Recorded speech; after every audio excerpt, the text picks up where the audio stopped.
Ek praat graag vandag met jou oor daardie bekende uitdrukking wat Paulus gebruik in 2 Korintiërs 12, waar hy praat van 'n doring in die vlees.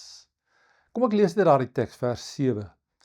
Daarom, sodat ek nie hoogmoedig moet word nie, is aan my 'n doring in die vlees gegee, 'n boodskapper van Satan om my te kastei.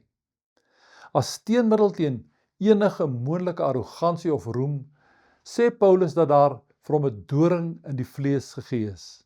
Nou die woord doring in die grondtaal kan ook vertaal word met splinter, iets wat ewige en voortdurende pyn en vernedering veroorsaak.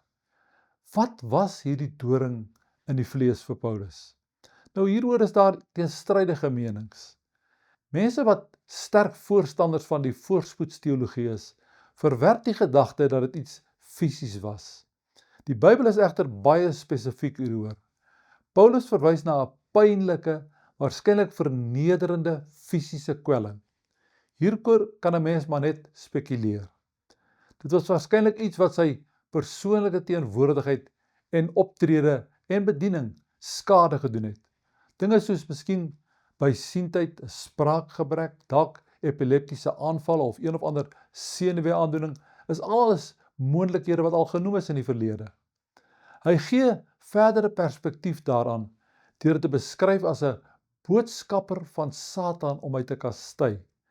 Die 1953 vertaling praat van 'n engel van Satan om hom met die vuis in die gesig te slaan. Paulus heg dus amper 'n demoniese konnotasie aan hierdie fisiese probleem.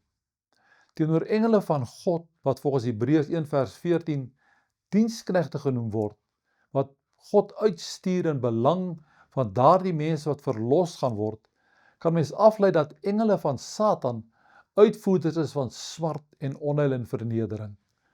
Hoe is dit moontlik dat iemand soos Paulus, wat self instrumenteel was in die bonatuurlike genesing van vele ander, nou met so vernederende kwelling rondloop, terwyl hy dit selfs as 'n aanslag van Satan sien?